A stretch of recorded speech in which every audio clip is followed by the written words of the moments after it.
Before the actual class, a few things. Now, first of all,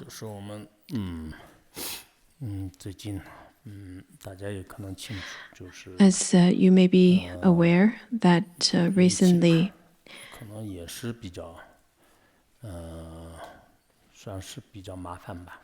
there is a complex turn of the pandemic.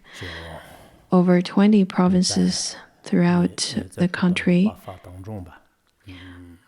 are currently having a breakout of the pandemic.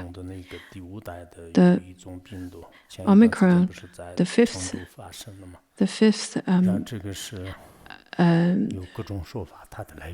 strain of variant of Omicron is currently spreading in Chengdu. Different places, even certain areas in Tibet, such as Gansu and Qinghai provinces, you can see that there are cases of the pandemic as well. And we need to be more aware of the situation because it is quite easy for a breakout to happen over here too.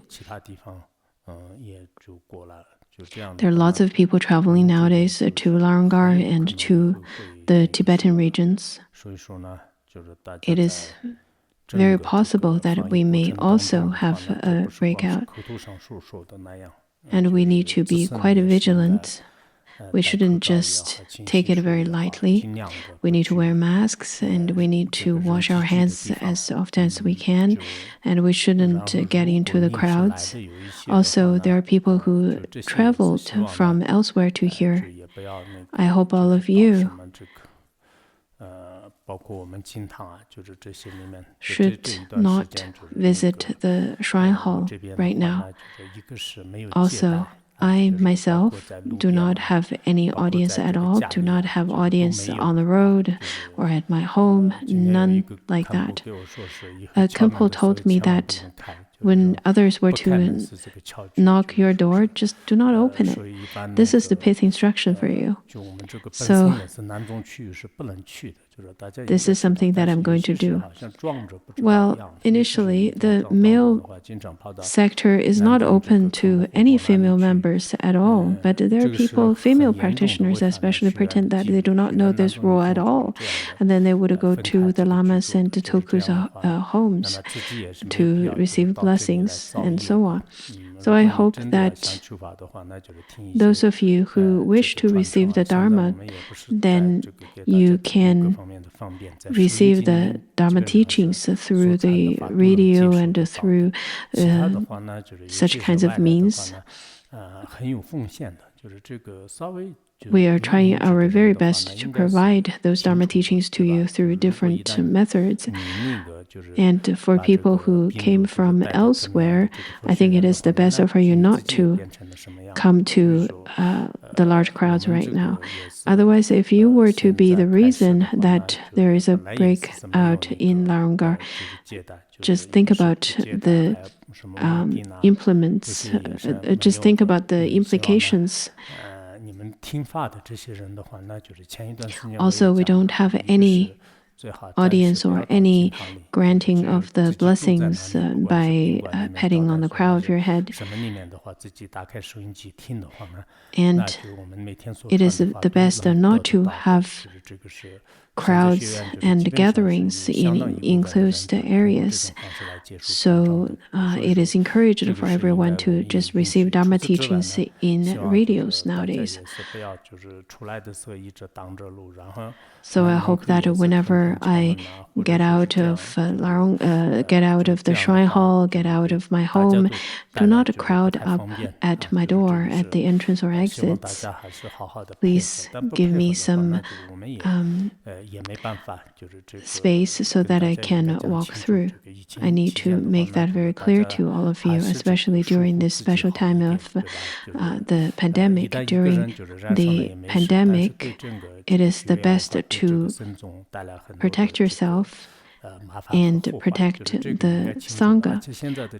Also, the current variant is very contagious. it spreads really fast. So if we do not pay attention to it, then it will be difficult for us to protect ourselves and protect the Sangha.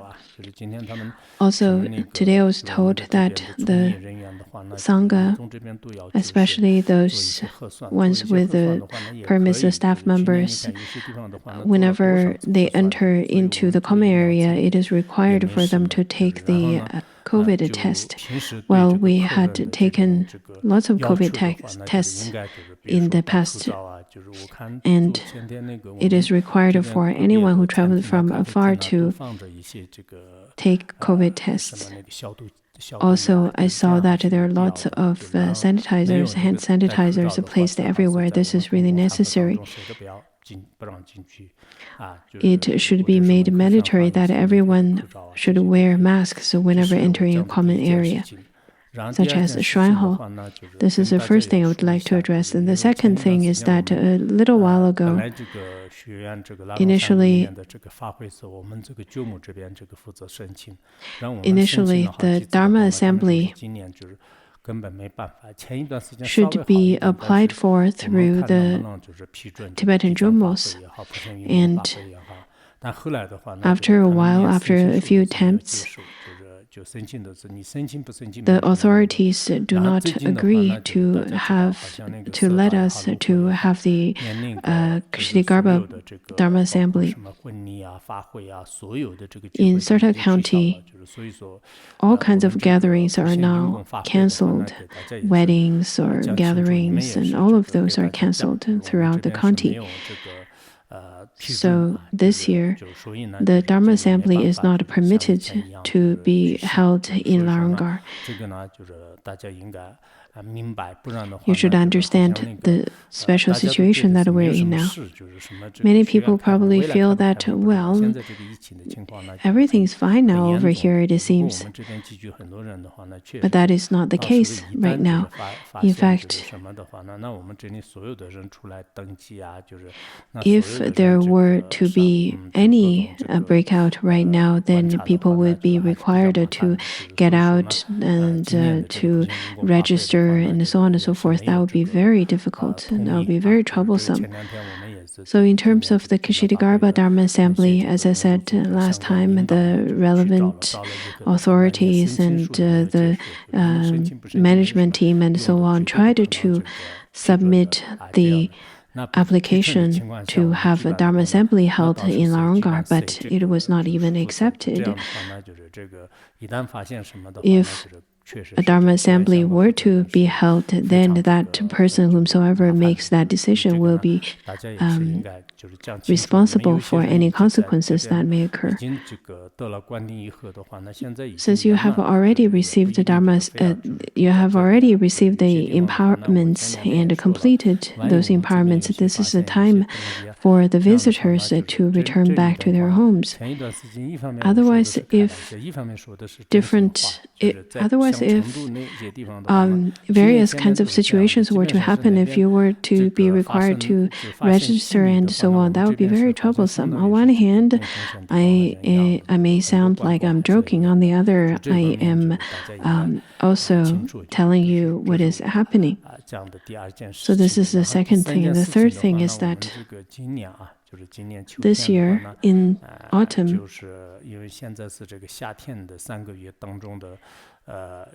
we're currently at the end of the second month of the 3 months of summer. And then the fall is coming. Today is the 23rd already, so after only a few days, then we will have the third month of summer. We will be in the third month of summer in Tibet. During this period of time, I know that some Kempos and Kemmels, some of the supervision personnel are doing very well. Some are well so-so. Some of the relevant management team members tend to get quite jaded after working for a very long period of time, and then they just continue to business as usual without much changes, nor to adopt the different situations. That is why this year we're going to start the management rotas. The relevant personnel should be prepared for it. The specific changes and so on will then be announced to you afterwards. I have my thinkings associated to it, and will make that known to you. Well, of course, there are possible challenges and difficulties that may be associated with these kinds of changes, especially people without much experience, people without much of the understanding and so on. Well, it's all possible, and it's a risk that we must take. Some may perform worse than the previous management team, and some may perform better. And the staff members tend to already get very much used to their superiors already, their supervisors already. And people tend to get very much jaded through working with one another for so many years, and people tend to get less and less space. Also, there may be a sense of lack of vitality in those departments. Though we probably don't have those corruptions as how the worldly organizations do, but it's very hard to say if it is continue to be like this. That is why after working on your post for several years, it is necessary for you to change rotas, to change your position or change the departments. So the management team will be on a rota most likely from this year. Some of our departments started from scratch and developed all the way to what it is now, which is very matured. And if you were to do that elsewhere, it really takes a lot of effort. And there are the ones who, since they extended so much effort into their volunteer work, their staffing work, they didn't really spend too much energy and effort into their practice, which is also quite a pity. And then there are people who wish to serve the Sangha but never had the opportunity. For that reason, we are going to balance that situation out. And I am very grateful for those of you who had served the Sangha with such great diligence and effort. And in the past, though that we did quite well, we still have lots of room to improvement as well. We still need to study, we still need to learn, we still need to prove and develop further in terms of your professional skills, your management skills, and so on. Last year, for the male members and all the lamas, since I'm not the management, I don't usually meddle with whatever is going on with them. However, I was involved in that management last time, and then I suggested that they should also take rotas too, take turns. So some of the Kempos then who were quite arrogant and didn't want to take rotas, but we did finally ask them to take turns. Some of the departments are doing well by relying on the composite chemicals, their powers of leadership, of connections, of communications, of their effort, and so on. However the situation may be, the rota system will be in effect for the next few years. And I think taking rotas, taking turns in taking those leadership roles is really important. I am then making this announcement to all of you, people with wisdom and people with ability, then you will have the opportunity to be in the leadership role. If you wish, of course, to serve the Sangha. As monastics, as practitioners, we do not care much for the status or for wealth. But it's hard to say that this is the case for everybody. Anyhow, I am making this known to the Sangha so that you can be prepared. At the same time, I hope that what happened last year wouldn't repeat over here.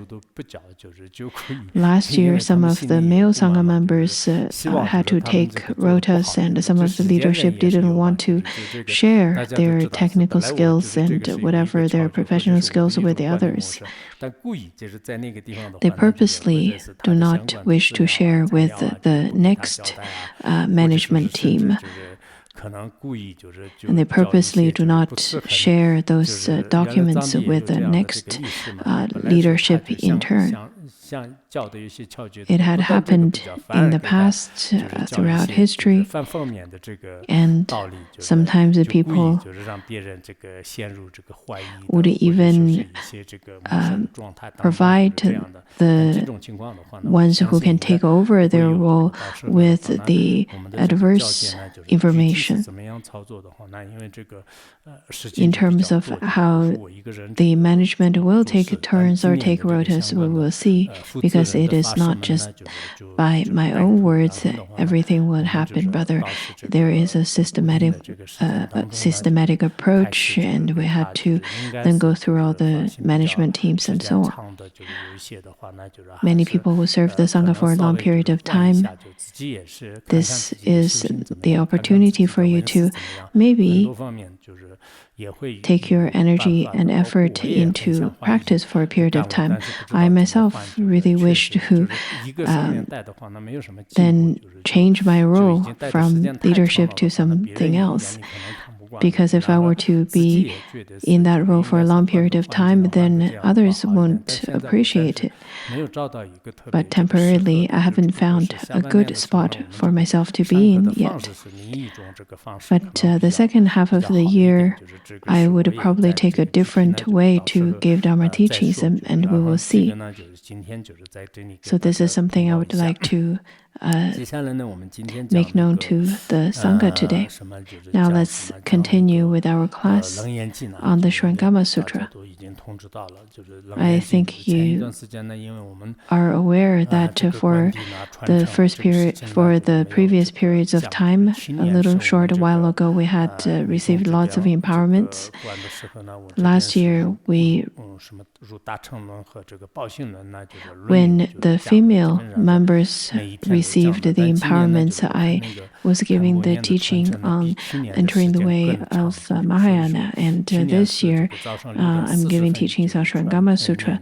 And I feel that Khenpo this year started to give oral transmissions much earlier and then ends much later. And he starts at 6:30 this morning, right? And then ended at 9 p.m. If I were to give even further Dharma teachings after that, I think it may be too difficult. That is why I only give the commentary on the 37 practices of Bodhisattva. Now, the empowerments and the oral transmissions are completed. It is time for you to focus back onto the study of the Dharma. I notice that all of you are quite diligent when you receive the oral transmission, but please don't take that for granted, as you should know that to receive such short oral transmission is really nothing compared to the complete volumes of Mipham Rinpoche or of the entire Tibetan Tripitaka. That would be much, much longer. But of course, it is considered already a big project or a big event for the mundane people. I've noticed many of you really, truly cherish this opportunity. So now you have completed such a grand project in your life, and it is such a cornerstone in everyone's life without having any obstacles at all. Well, if we were to host such grand empowerments and so on, now it's not possible. But it was so fortunate that we had a short period of time a little while ago. It is just like when the dark clouds parted from the sun for a period of time, where we had the opportunity to receive that oral transmission and empowerments. But because of those events, we paused our classes for a short period of time. We'll continue with the Surangama Sutra. Previously, we have already covered on the teachings, including the 5 aggregates, 6 entrances, 12 ayatanas, and 18 dhatus.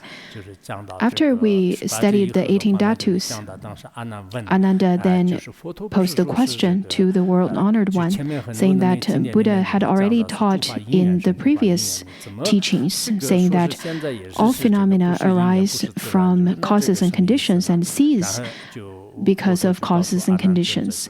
But now you're saying that it is not because of causes and conditions and not from spontaneity. What do you mean by that? And then the Buddha told Ananda by saying that, well, when I taught the teachings on causes and conditions, that was the teaching specifically targeted to the Shravakas and Pradika Buddhas. But now I am giving you the teachings that is of the foremost truth. From this angle, then the production from causes and conditions or from spontaneity, in fact, are not truly existent either. When I speak of how things are not production from causes and conditions and not from spontaneity, there's a different explanation. From the conventional point of view, of course, we could say that everything derived from causes and conditions and ceased because of the causes and conditions as well. However, once you truly make the observation and investigation, you would be able to understand that, in fact, the causes and conditions of the elements, let it be the earth or water or fire, in fact, they're not truly existent either. These are not completely reliable. And in the next few classes, we'll continuously to further investigate on that. Today, we'll talk about the element of fire.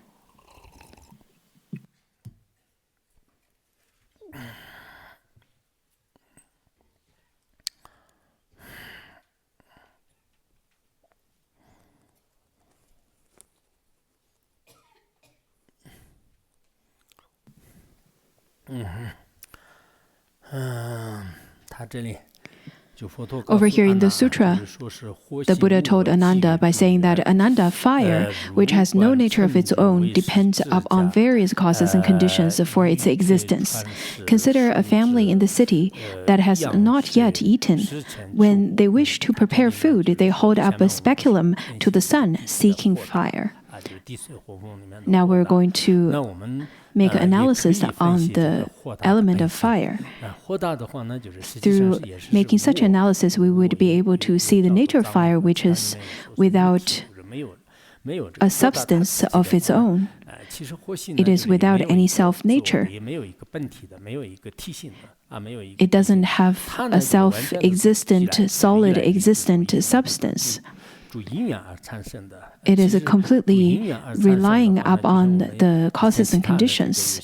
It is a production of causes and conditions. In the other sutras and shastras, we've studied that as long as it is a production of causes and condition, then there is no self-existent substance to it. There is no self-existent nature to it. Every phenomena arise from causes and conditions, therefore they do not have any self-nature. That is stated in the sutra. And then the Buddha continued to say that, the Buddha said that, well, why don't you make the observation to some family in the city that has not yet eaten and about to prepare food, about to cook. At that time, before you can actually cook, you have to make fire.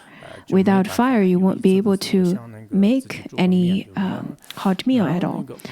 I remember that there was this once I wanted to cook some noodle for myself, but I really couldn't turn on the gas stove.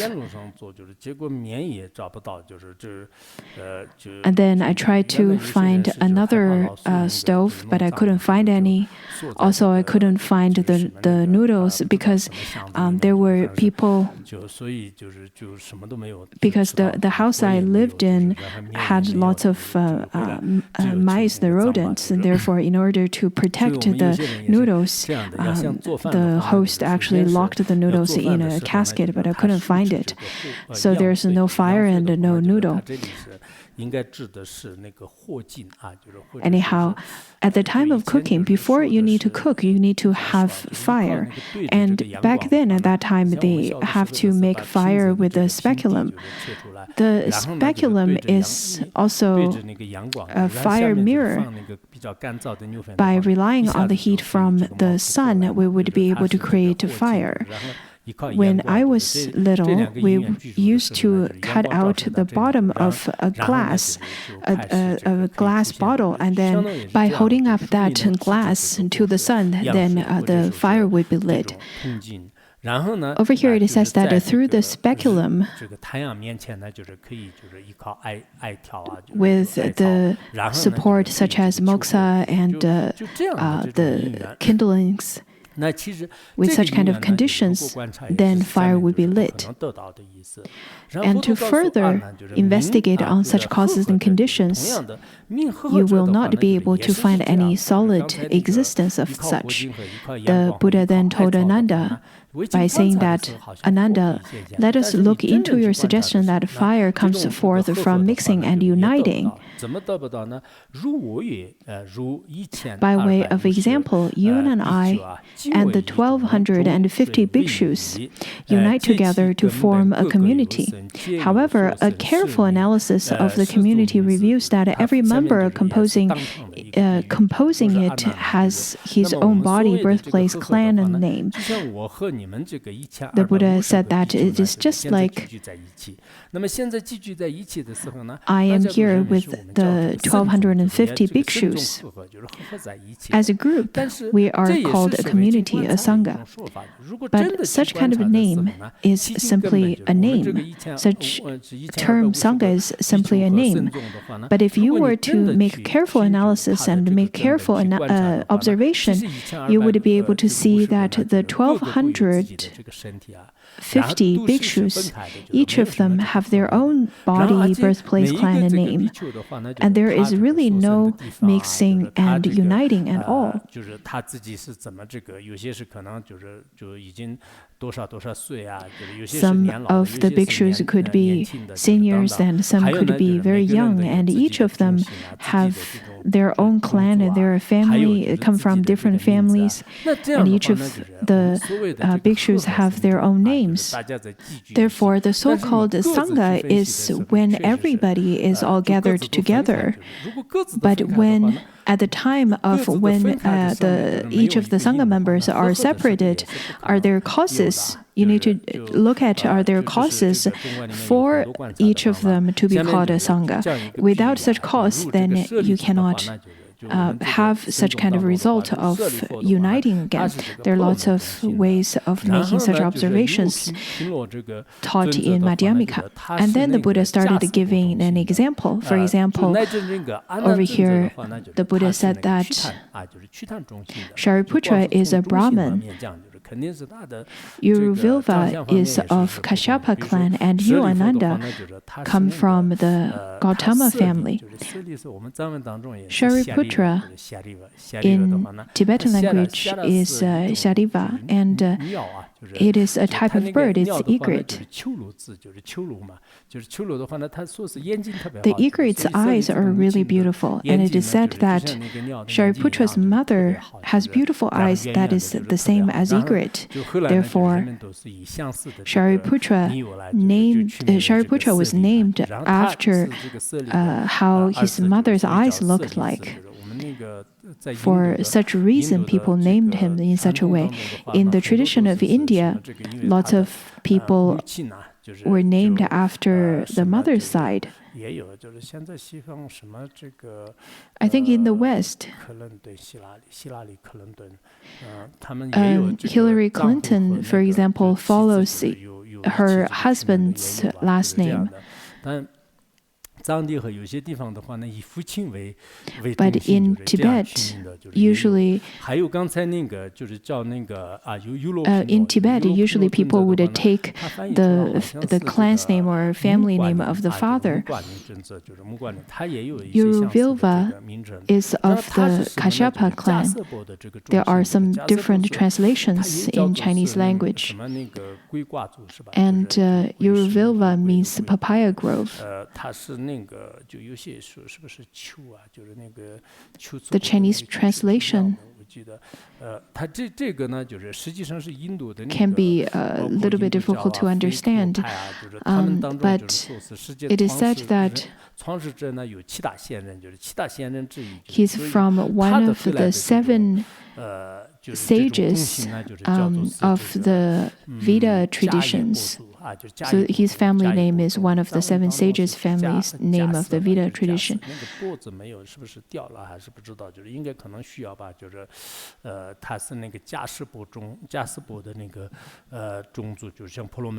Uruvilva is of the Kashyapa family. In the Tibetan version, there is no pa after. I'm not sure if it's a typo over there. Maybe it is needed. And then Ananda come from the Gautama family. Ananda means blissful, because everyone was really blissful at the time of hearing his birth. At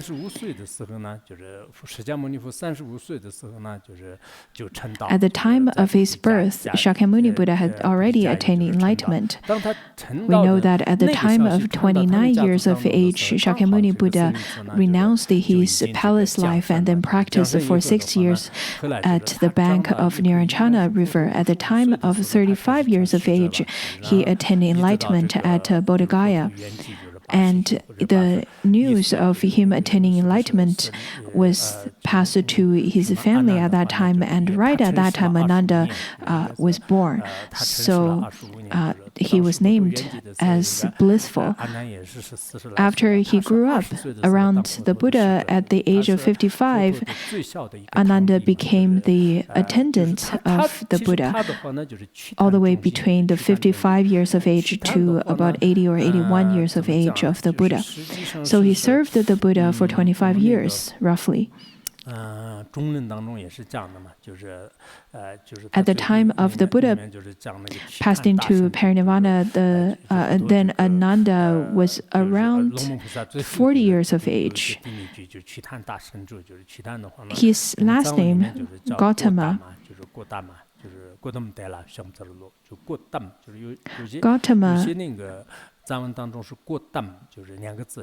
in the Tibetan language, sometimes it's Gautama, sometimes it's Gauta. when some of the non-Buddhists would call the Buddha, they would call the Buddha as Gautama.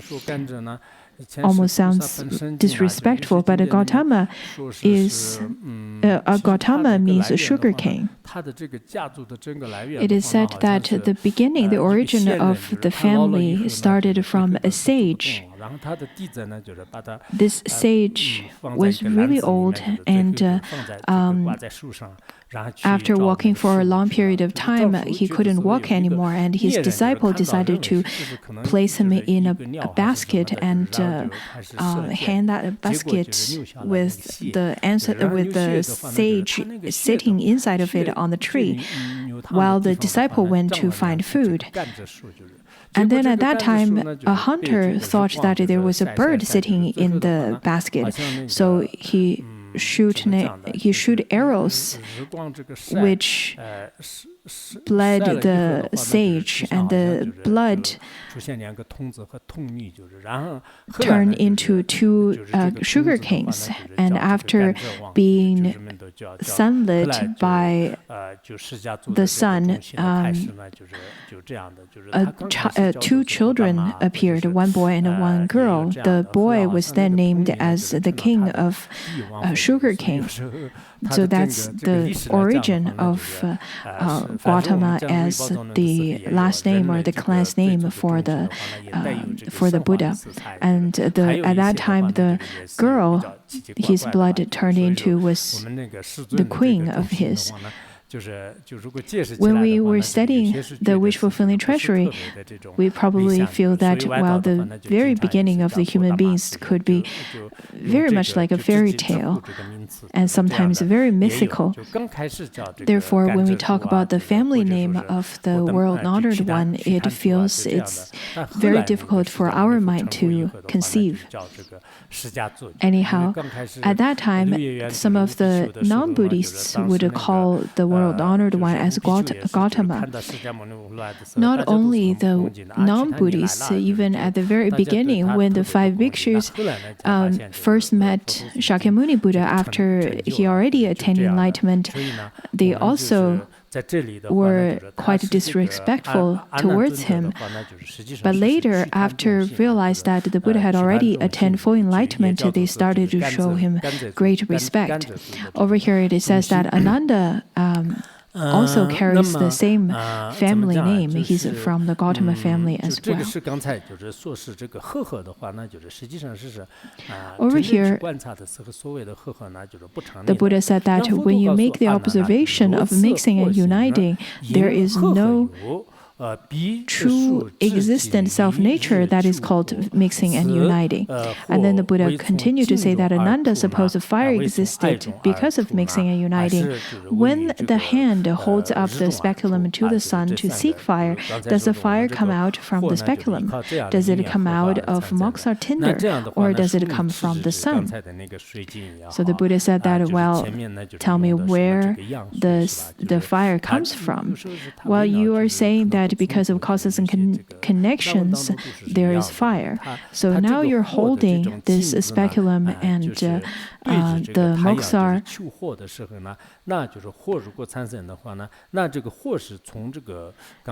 Since you are seeking for fire from the sun, then where does the fire come from?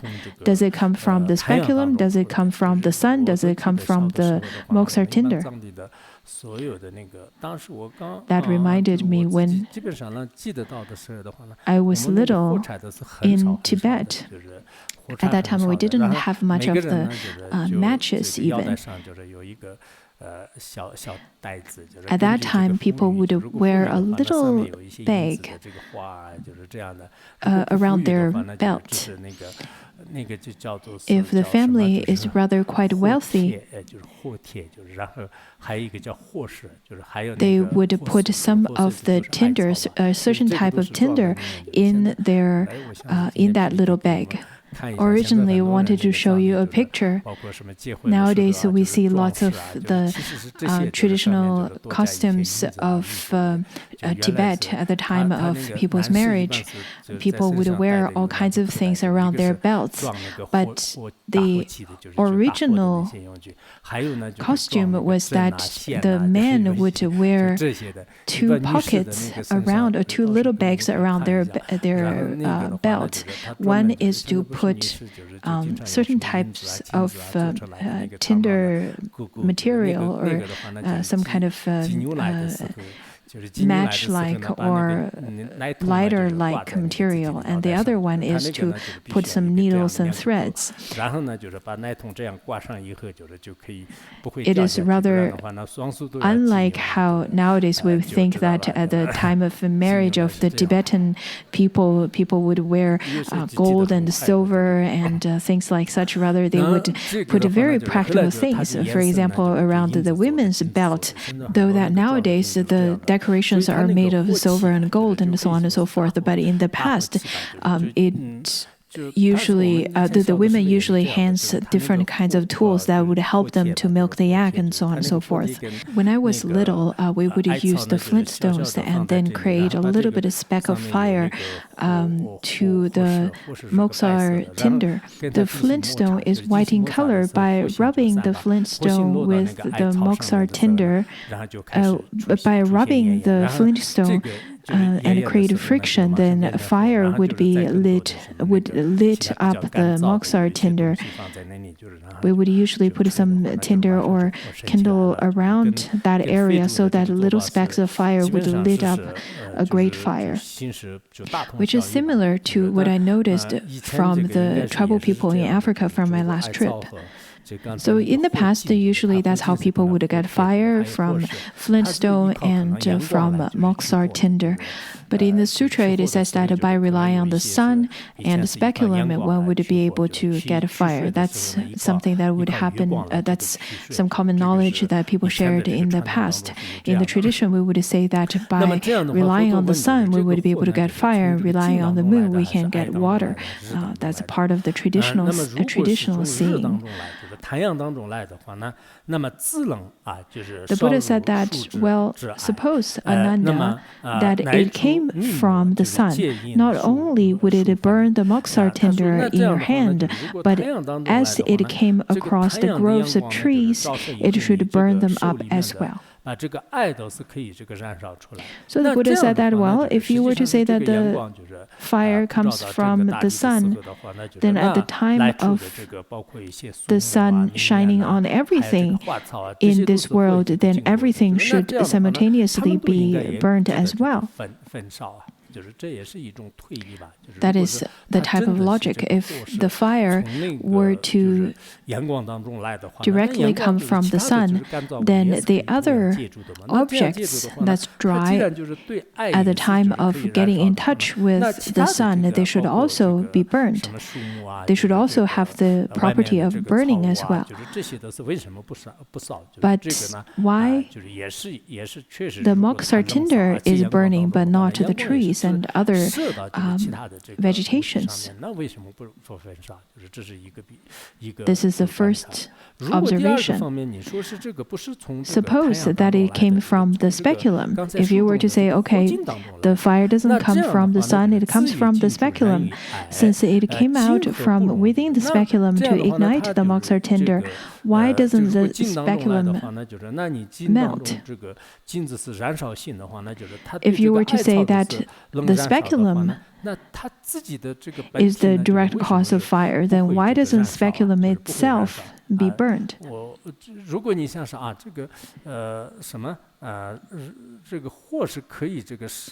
If you think that the moksar tinder is something that could be burned, if that is the nature of fire, if you think that the fire is part of the nature of the moksar tinder, then why doesn't the moksar tinder be burned at the same time?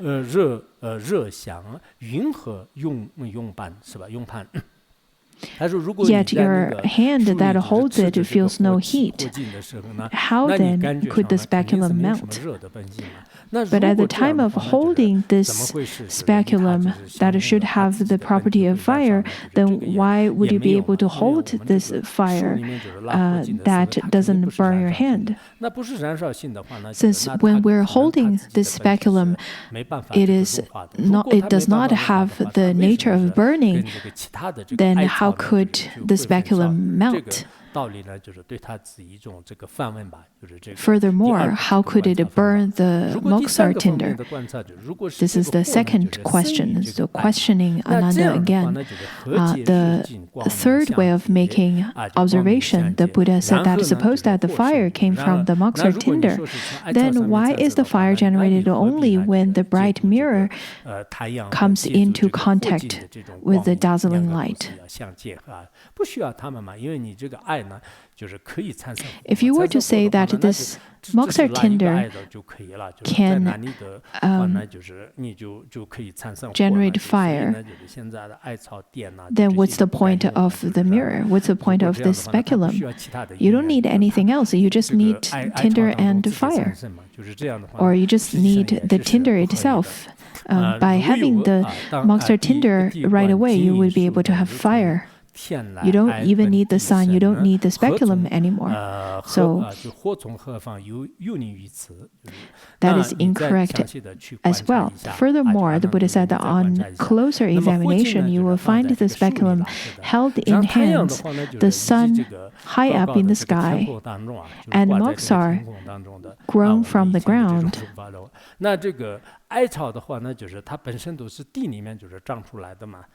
In this way, we can see that one is in the hand, the speculum, and then the sun is in the sky, and the moksar grown from the ground. The three things originated from different places, and they are located at the different places. Where does the fire come from, and how can it travel some distance to reach here? This is very difficult to imagine, isn't it? If this is truly because of causes and conditions, yes, we could explain it that way. If we were to make the observation of from the conventional aspect, then yes, the seed should be able to sprout into a bud and sprout. But when we look into how the fire is created, for example, from the lighter, such kind of causes and conditions are quite miraculous, really. The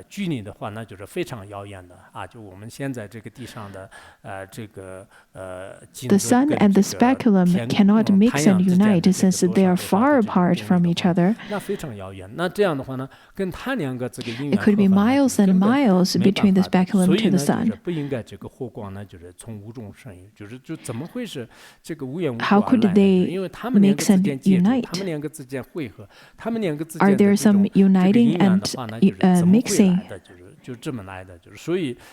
Nor can it be that the fire exists spontaneously without an origin. So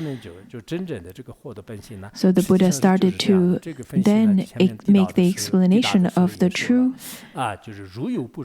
nature of fire.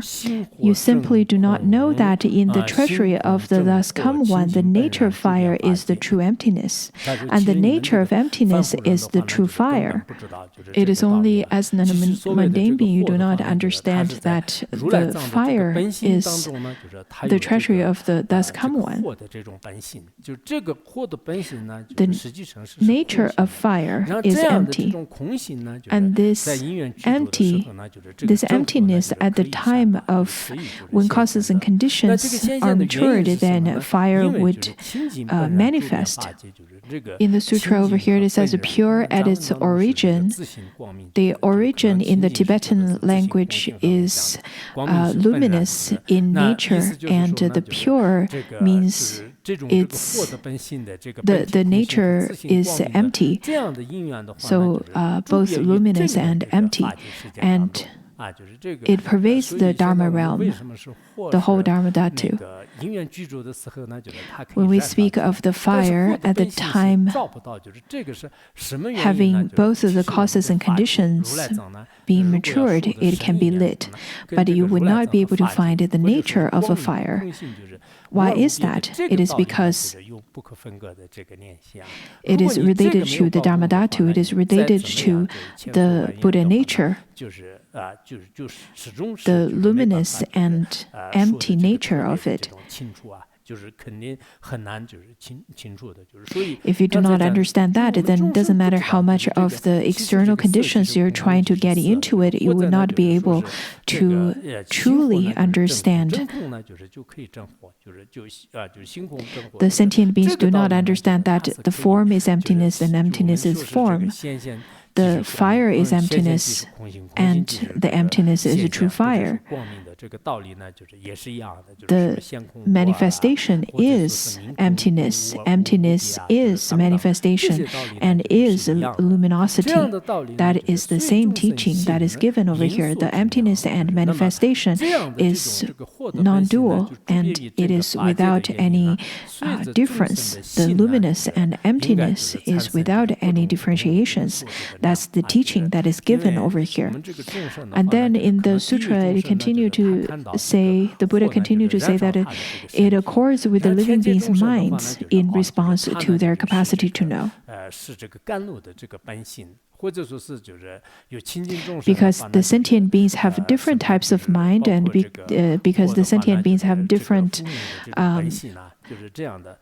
cognitions, therefore, the sentient beings perceives the fire differently. For example, the hell realm beings would see fire burning their body, and for example, the celestial beings sees that the nature of fire has the nature of nectar, and pure beings would perceive fire in different ways.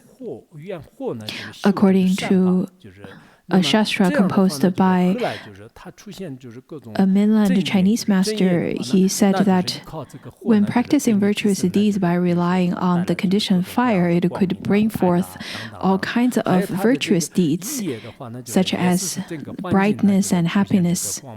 Also, the kinds of karma that is accumulated could bring about signs such as light and seven treasures that is similar to Sukhavati. Also, by practicing the maturation of the element of fire, one would be able to see all kinds of pure phenomena as well. If you were to rely on fire, the conditioned fire, and practice the vicious deeds, such as the negative deeds, then through that you would see the kinds of fire that is similar to hell realm, to hungry ghost realm, or fire that is burning your own physical body as well. In terms of the manifestation of such kind of a vicious karma, then one would perceive the kind of environment being vicious as well. That's related to fire. I think all of us sitting here, we all have a very different perception of the different elements.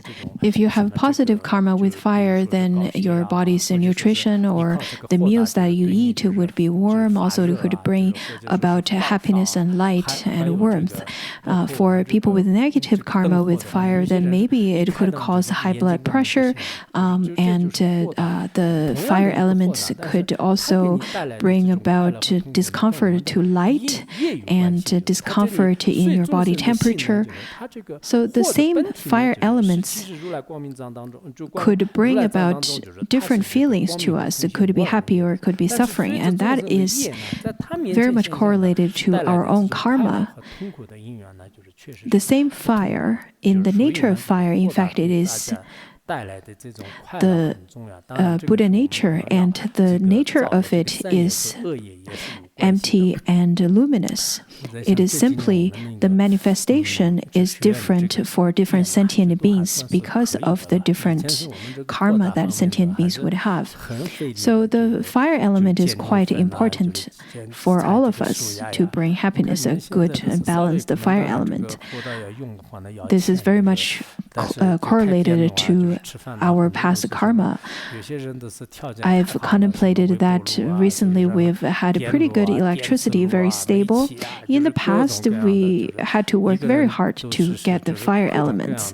We had to pick up different kinds of branches to kindle the fire and some of the cow dungs as well to kindle the fire. But nowadays, all you need to do is to switch on the electric stove or microwave or gas stove, whatever kind of tools that you would have to cook. Also, in the past, we had to use those gas light, but now you just need to switch the light. In the past, we had to walk a long way, all the way to the county by foot to get those gas lights so that we can enjoy a little bit of luminous. But nowadays, if we don't have electricity for one night, people would start complaining, why is it not working? Why don't you guys work harder to get us electricity? I think it's important for us to cherish whatever infrastructure that we have. In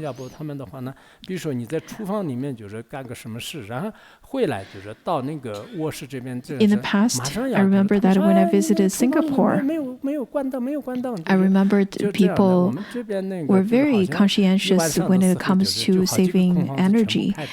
They would remind each other that, oh, the kitchen's light is not off, let's turn it off. Rather than over here, I noticed that some of the empty houses would keep those lights on all night, though that those houses are empty. This is very wasteful.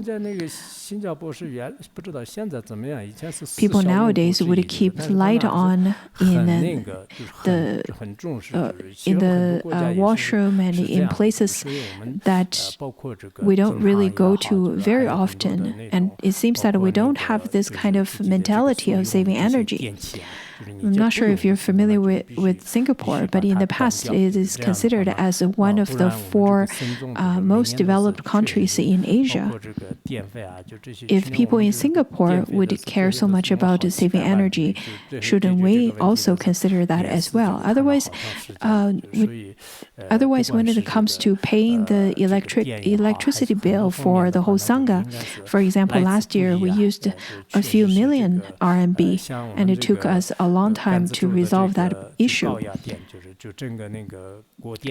The electricity that we have over here at the time of building the infrastructure, I heard the authorities managing this area told me that every year many people would die because of performing such difficult jobs and tasks to build those infrastructures.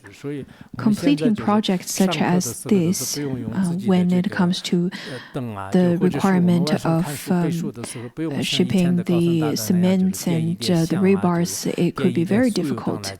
Therefore, when it is time of using electricity, we need to, first of all, contemplate that in the past, the great masters would use even just the light of the incense and the light of the butter lamp to read books and to study. Do not take the electricity for granted. Do not take your lights for granted. We've used 6 or 7 years to complete our tasks of building a good electricity grid over here. Maybe we still need to finish some of the projects in certain areas, but other than those special situations, the most of our electricity is quite stable. Where compared to the past, whenever we used any of the high voltage electrical appliances, the fuse would be burnt. Nowadays, we have a rather very stable supply of electricity. The electrical grid, as well as the high voltage and low voltage electricity supplies, I think in general it's much better. At the beginning of such design, we also had all kinds of concerns. Is it safe, and is it aesthetic? But now, from the current situation, we can see that it's so far so good. Anyhow, over here, it says that this fire element is not existent in the absolute truth, but in the conventional truth, along with the sentient being's mind, each of us would have the various kinds of manifestations and experiences of the fire as well as its applications. The Buddha then continued to tell Ananda, saying that you should know that the fire is generated in the place where a speculum is held up to the sun, and the fire will be generated everywhere if specula are held up to the sunlight throughout the Dharma realm.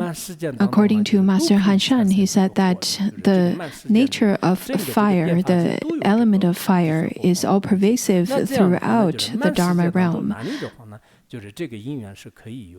Therefore, since there's such nature of all the four great elements, then the causes and conditions could also be accumulated. It is also pervasive throughout the world. That is also the same to say that the human beings, the sentient beings, have the Buddha nature. So we naturally have lots of wisdom. Therefore, even if a person appears to be quite dull in capacity, but if you were to let that person study English, or Japanese, or Tibetan, or Chinese, or whatever kinds of technical skills, they would be able to study at least a little, because the Buddha nature is available over there. That's the resource that we all share, that we have. So in the Dharma realm, the nature of all the four great elements are all pervasive. Therefore, when the causes and conditions are matured, then the elements would be able to appear. But because each sentient beings have very different karma, when the virtuous karma were to be matured, then the virtuous fire would manifest, just as how Larangar now enjoys light. But if we were to accumulate the vicious kinds of karma, and the causes and conditions are all matured, then it could lead to a disaster of fire. So it is really the different causes and conditions or the different karma that we have. And with the causes and conditions, the virtuous ones would lead to happiness, and then the vice ones would lead to suffering. The Buddha continued to say that it is experience to whatever extent is dictated by the law of karma. Ignorant of this fact, people in the world are so deluded as to assign its origin to causes and conditions or to spontaneity. As much as you would expound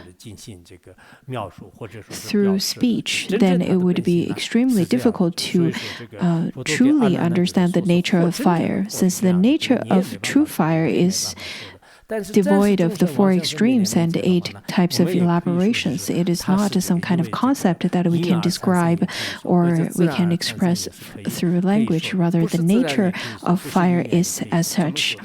The true fire is such you cannot express it in language, since these mistakes which arise from discriminations and the reasoning process of the conscious mind are nothing but the play of empty words which have no real meaning. Now, the next one is the nature of water. Ananda, water is by nature unstable. There is no stable nature attached to water. It is not permanent. When it comes to water, as you know, it does not stay there permanently. And then the Buddha continued to give an example of various kinds of sages. He said that it may keep on flowing or come to a stop. Kapila, Chakra, Padma, and Hasta. The Kapilas are the ones who have the yellow hair, the golden hair.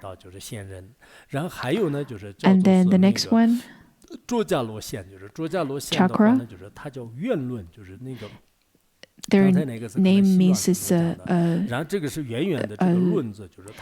round circle, because people who belong to this particular type of non-Buddhist religion believe that the whole universe is a circular thing. So it's from the perspective of their philosophical understanding. And then the next one is Padma, which is the lotus, because those group of people usually live around the lotus ponds. The next one is Hasta. The Hasta practitioners are also called the ones who practice around the banks of water. Then the Buddha said that these group of great magicians, or these great group of masters and magicians of Shravasti often would hold up instruments to the light of the waxing moon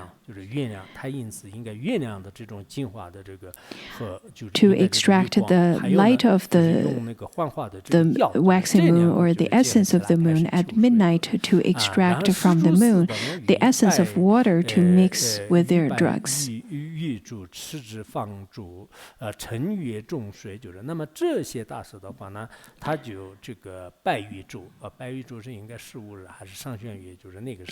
At the time of waxing moon or the full moon's time, this group of magicians would hold a certain instrument.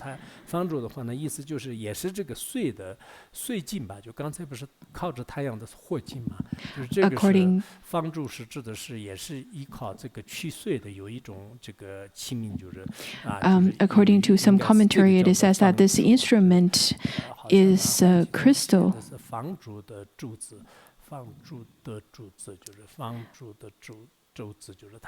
There are some different Chinese characters according to different Chinese masters.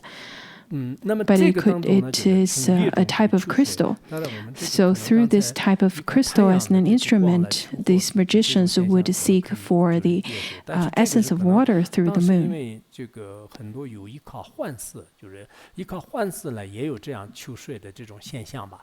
Sometimes in the past, people would rely on the magicians to seek water, though that this is not a very common practice nowadays, but in the past, especially the tradition states that the moon has the essence of water and the sun has the essence of fire. Therefore, there were such traditions.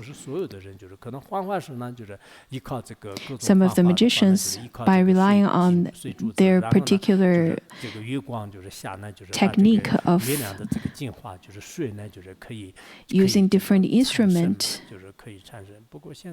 they would be able to extract the essence of the moon so that the water can be produced. Nowadays, when we look at different scientists, they would be able to also create different kinds of causes and conditions and make their productions of a certain type of material.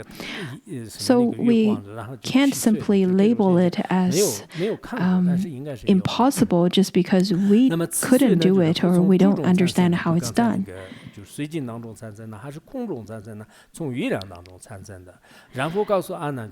Now the Buddha continued to tell Ananda, does the water come out from the crystal ball or does it exist from the space? Well, if you were to say that the moon is the source of such water, then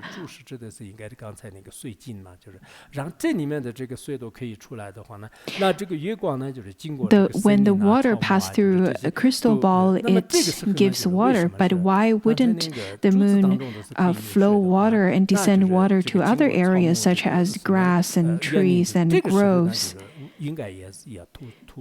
Because if you were to say that the moon would give the flow to water, then when the moon passed through the other areas, the water would also be descended from the moon to those areas.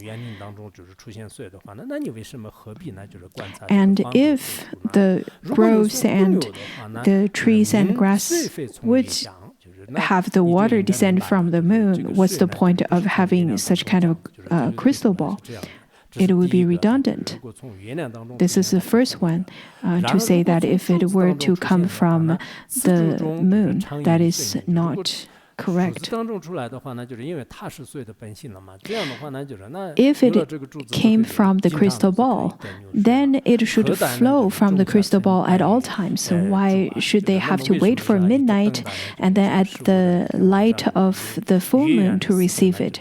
Why to wait until the time of full moon, and you have to wait till the midnight and wait for the correct time to receive the water? If it came from the space, which is by nature boundless, it would flow everywhere until everything between earth and sky was submerged. Since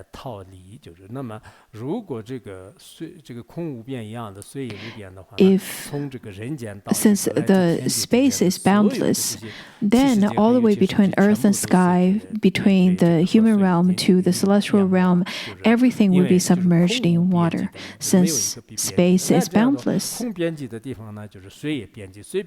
since the space is boundless, therefore the water would be boundless as well if you were to say that the water came from space. How then could there still be traveled by water, land, and space? Then what's the difference, and why would you further differentiate the boundary of water, land, and space? Furthermore, upon closer examination, you would find that the moon moves through the sky. The crystal ball is held by the hand, and then the pan, this particular container to receive the water, is put there by someone. But where does the water that flows into the pan come from? Now, this is a picture of when someone's receiving the water. At that time, someone's holding the pan to receive the water, waiting to receive the water from the crystal at the time when the full moon is in the space. And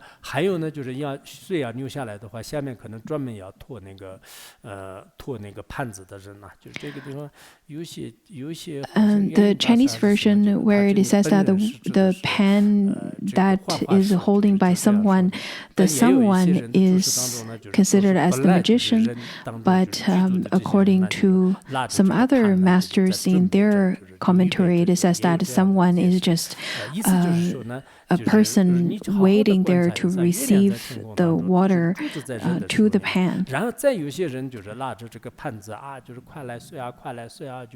So the whole scene would be that someone is holding the crystal ball and then someone else is holding the pan waiting for the water to descend from the crystal ball to the pan.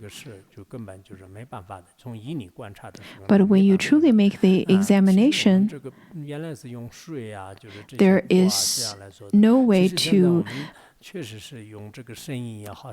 say where the water comes from. There is simply a series of causes and conditions.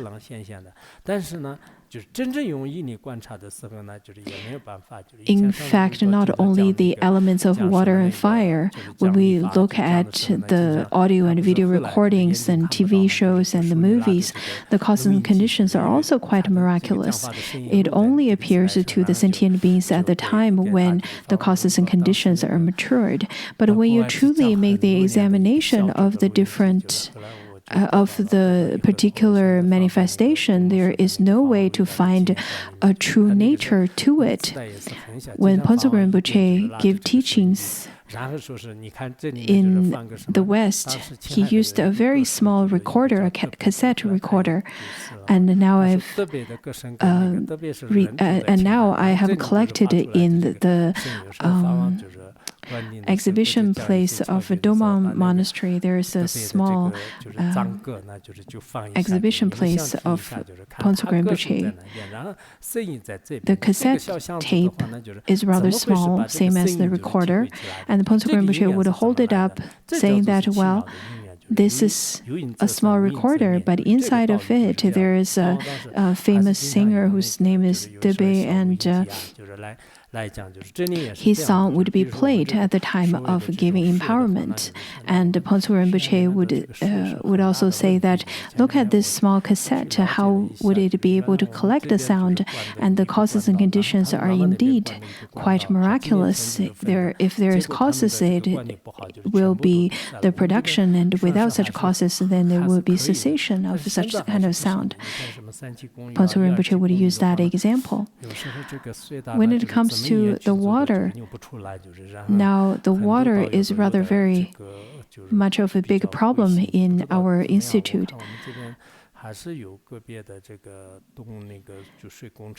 Currently, we have lots of the plumbing issues in our dormitories, and lots of the practitioners who are serving the Sangha by helping out with the plumbing issues and with the various projects over there are working very hard, and sometimes get very disheartened that nothing's coming to fruition.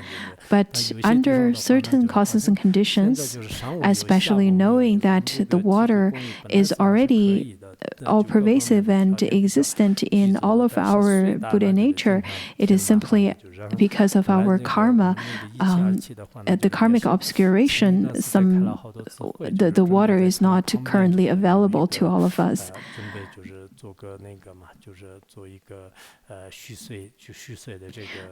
I've had numerous meetings regarding to our dormitory water issue, and we've talked about building a large reservoir made of stainless steel, but we still need to consider lots of other issues that could be related to it.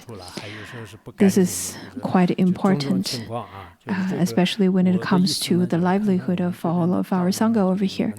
So the water, when it comes to the water that is already existent in our Buddha nature, sometimes it could naturally flow out, and sometimes it's very difficult to flow out, and sometimes it's pure, sometimes it's impure. Since we have a large number of Sangha members over here, there could be a great numbers of difficulties. A great number of our Sangha members are trying very hard to serve the Sangha.